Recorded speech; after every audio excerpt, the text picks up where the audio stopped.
Hello everyone. Centre और तमिलनाडु के बीच में पिछले कुछ दिनों से ही अनबन चल रही है और इस अनबन के दो मुख्य कारण हैं। सबसे पहला है डीलिमिटेशन, जिसके चलते तमिलनाडु को लगता है कि उनका लोकसभा में सीट्स का शेयर जो है वो कम हो जाएगा। दूसरा कारण है नेशनल एजुकेशन पॉलिसी। तमिलनाडु नहीं इम्प्लीमेंट करता है नेशनल एजुकेशन पॉलिसी 2020 और सेंटर चाहता है कि तमिलनाडु इम्प्लीमेंट करे और यही जो है वो विवाद का मुद्दा भी है। अब इसी नेशनल एजुकेशन पॉलिसी के रेजिस्टेंस में एक और डेवलपमेंट देखने को मिल रहा है और आज हम उसी के बारे में चर्चा करेंगे। हेलो एवरीवन, मेरा नाम मोनिका है और लेट्स क्रैक यूपीएससी सीएसई में आपका स्वागत है। हुआ यूं कि तमिलनाडु का बजट मार्च 14 को पेश होना है, मतलब 14 मार्च मतलब कल पेश होगा बजट।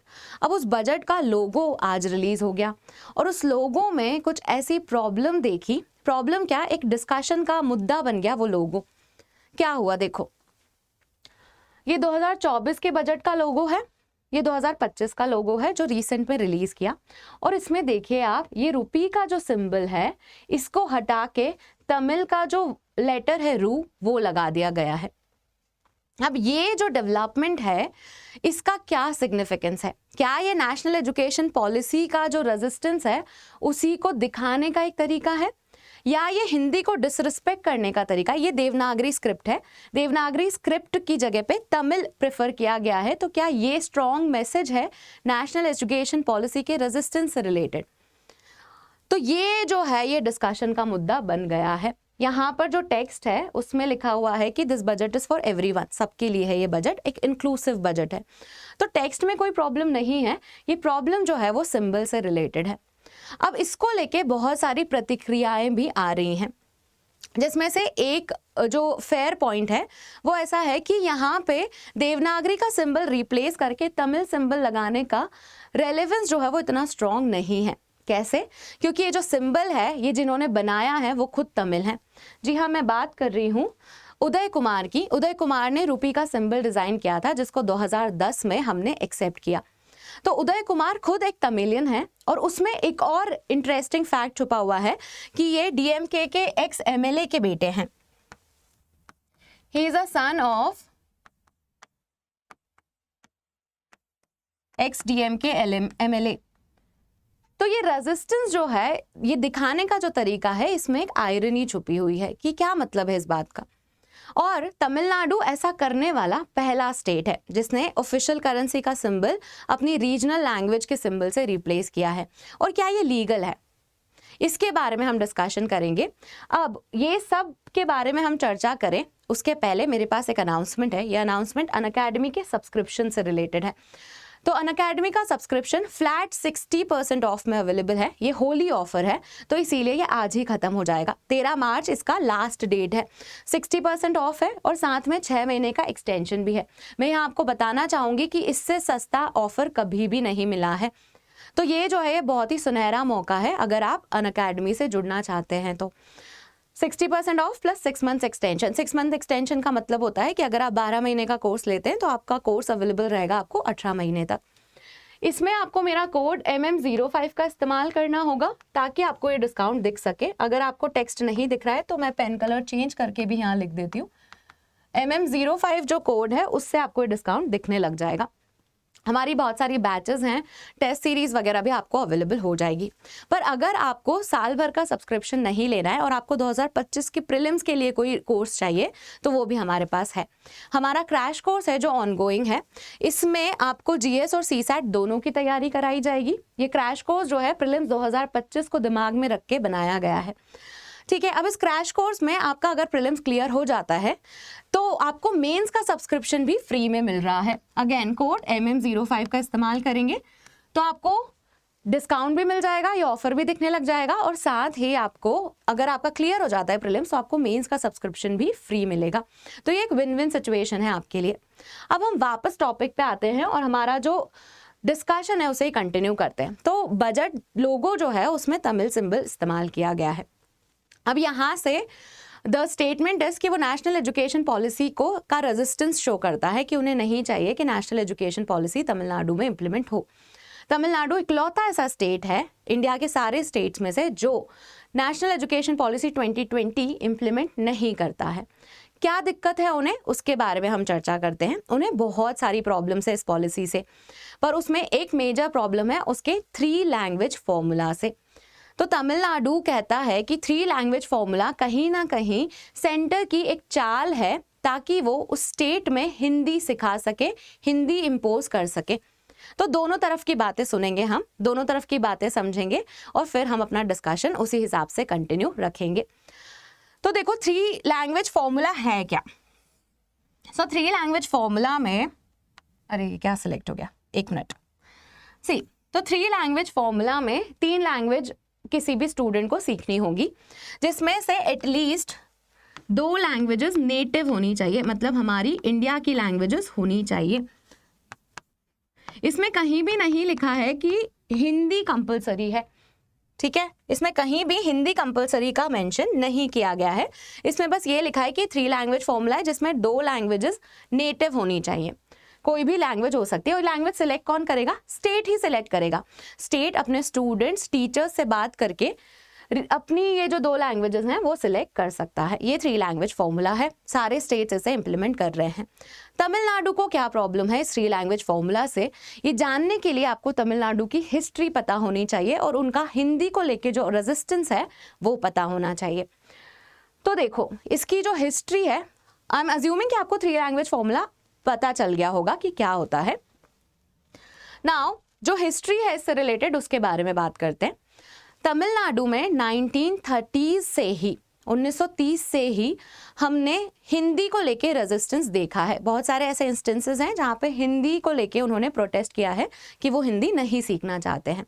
जब हिंदी को ऑफिशियल लैंग्वेज बनाने की बात हुई तब भी तमिलनाडु ने प्रोटेस्ट किया। फिर क्या हुआ, 1968 में नेशनल पॉलिसी ऑन एजुकेशन आया। 1968 ईयर याद रखिएगा, इंपॉर्टेंट ईयर है, जिसमें नेशनल पॉलिसी ऑन एजुकेशन आया और इसमें 3 लैंग्वेज फॉर्मूला सबसे पहले आया था। अब यहाँ पे टोटल 3 एजुकेशन पॉलिसी लिखी है, तो इंडिया ने 3 एजुकेशन पॉलिसी देखी हैं। उसमें से एक जो एजुकेशन पॉलिसी है वो अभी आई है 2020 की, और ये 1968 वाली है, जिसमें 3 language formula first time introduce किया गया था। अब ये जो फॉर्मूला है ये नेशनल एजुकेशन पॉलिसी 2020 वाला फॉर्मूला सेम नहीं है। इसमें क्या था, हिंदी इंग्लिश तो करनी ही करनी है, तीसरी लैंग्वेज आप सिलेक्ट कर सकते हैं। अब कैसे, सदर्न स्टेट्स जो हैं वो तीसरी लैंग्वेज अपनी रीजनल लैंग्वेज रखेंगे, और बाकी के जो नदर्न स्टेट्स हैं वो साउथ इंडिया की कोई लैंग्वेज पिक कर सकते हैं, हिंदी इंग्लिश और एक रीजनल लैंग्वेज। ये 3 लैंग्वेज फॉर्मूला है, जिसमें क्या बोला गया था कि हिंदी इंग्लिश सबको सीखना ही है, मतलब सदर्न स्टेट्स हिंदी सीखेंगे तो उनके लिए तीसरी लैंग्वेज क्या हो जाएगी, उनकी रीजनल लैंग्वेज।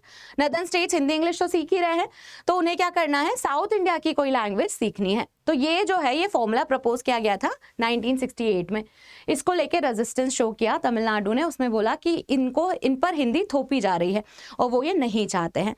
तो उसके बाद से ही तमिलनाडु 2 लैंग्वेज फॉर्मूला पे स्टिक करता है, जिसमें वो एक दूसरी लैंग्वेज इंग्लिश, और मतलब एक लैंग्वेज उनकी रीजनल और दूसरी इंग्लिश सीखते हैं, और अभी भी ये 2 लैंग्वेज फॉर्मूला पे ही चल रहे हैं। अब ये जो नेशनल एजुकेशन पॉलिसी 2020 में जो 3 लैंग्वेज फॉर्मूला है उसमें हिंदी कहीं भी कंपलसरी नहीं की गई है।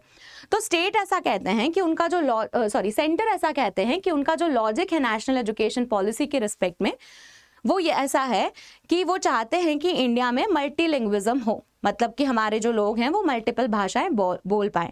ऐसा इसलिए है कि मल्टीपल भाषा मतलब मल्टीपल अवसर। दूसरा कारण ये है कि हमें भी अपनी रीजनल लैंग्वेजेस आनी चाहिए, तो इसीलिए 3 भाषाएं सीखेंगे तो हम ये रीजनल लैंग्वेज सीखेंगे अच्छे से, यही कारण है।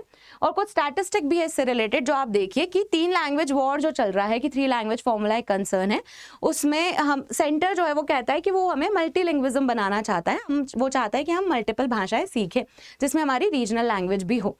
ठीक है, अब यहाँ पे इंडिया में अगर बात करें तो भले ही हमारे को बहुत सारी लैंग्वेज आती हैं और बहुत सारी लैंग्वेज डाइवर्सिटी है, पर डेटा वाइज देखें तो सिर्फ 1/4 इंडियंस ही मल्टीलिंगुअल हैं जिनको मल्टीपल भाषाएं आती हैं, एक भाषा से ज़्यादा भाषा आती है। तो इसीलिए ज़रूरत है हमें 3 लैंग्वेज फॉर्मूला सीखने की, ताकि हम अपनी लैंग्वेजेस सीखें और बहुभाषी बने।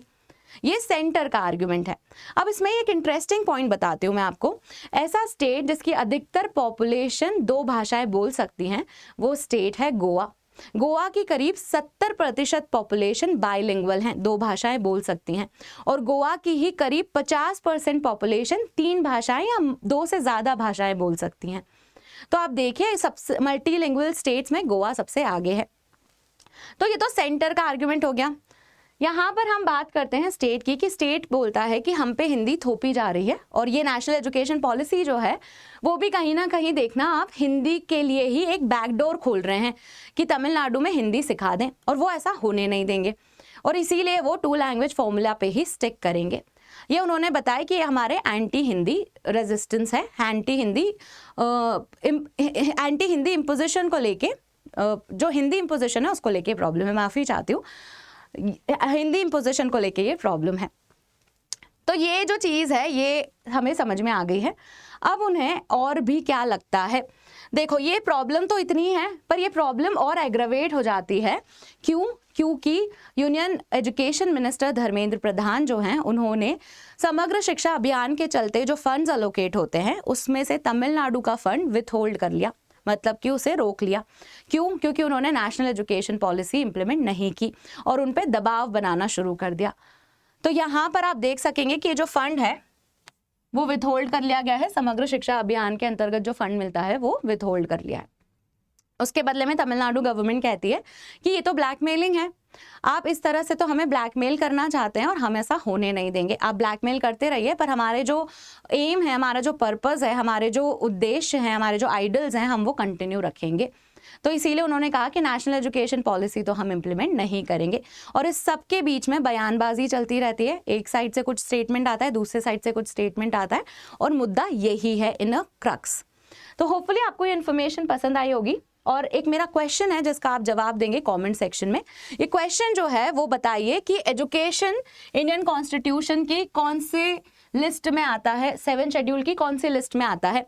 Union list, state list, concurrent list, या not mentioned in the list? List में ही किसी में भी मेंशन नहीं है। तो आप कमेंट में ABCD करके आंसर देंगे। जिसका भी आंसर सही होगा उसके आगे मैं करेक्ट मार्क कर दूंगी, जिसका आंसर गलत होगा उसको मैं ट्राई अगेन लिख दूंगी। अगर आपको इन्फॉर्मेशन पसंद आई है तो आप हमें कमेंट सेक्शन में ज़रूर बताइए। इस वीडियो को लाइक और शेयर कीजिए। आप वीडियो लाइक करते हैं तो हमें पता चलता है कि आपको जानकारी पसंद आई है, और शेयर कीजिए इस वीडियो को और कमेंट पे अपना आंसर लिखिए। Thank you for watching.